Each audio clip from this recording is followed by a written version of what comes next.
Hi, part 3 na tayo. Right now, habang nag-film ako dito, may nang-istorbo dito sa may labas ng bahay namin. Feeling niya kinakausap ko siya. Nag-video ako ng sarili ko, sinasabi ko dito, yung ginagawa niya, kasi nakakamatay. Tapos yun sa kabilang apartment, nagbubutas. Laging may nagdi-drill.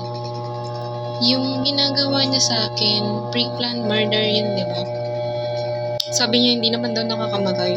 Sabi ko, itapat mo kaya sa'yo kung hindi yan nakakamatay.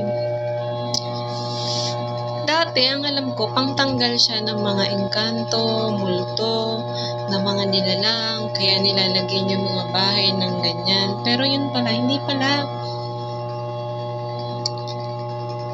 Pinapampatay niya pala sa mga tao. Tapos, pinapampatay niya sa mga tao.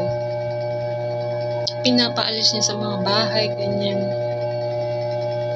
Diba ganun yun? Sa mga construction worker, di ba po ganun yun? Pantanggal ng mga nilalang, pantanggal ng mga kung ano-ano. Yung pala, pinag-oriente yung tao para di ko alam kung ano yung agenda niya. Pero pamatay talaga siya eh. Pamatay talaga siya. Nung itinapat mo yan sa mattress ko, duguan. Sabi nung kriminal na yun, wala na to, duguan na to. Sabi niya, wala na to, duguan na to. Sinasabi ko sa'yo siya yung gumawa ng kalokohan sa akin. Kaya, si sis, murderer. Ano, okay ka pa? Mag-aaral ka lang daw. Hi, Sisi, makapasa ka kaya? O baka lawyer ka kasi kaboses mo yung kilala kong may-ari ng kumpanya. So, hindi kita tatantanan dito kasi araw-araw niya akong ginagawa ng kalokohan.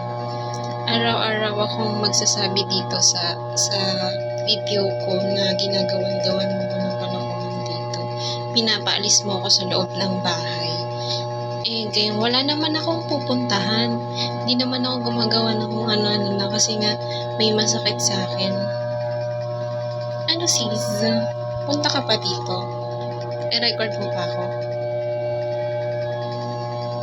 Feeling mo nagkamal ka na ng kung magkano dyan kasi ikaw na yung gumagawa ng kung ano dito eh.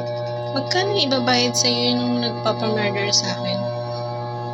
Sagot ka dito mag-comment ka.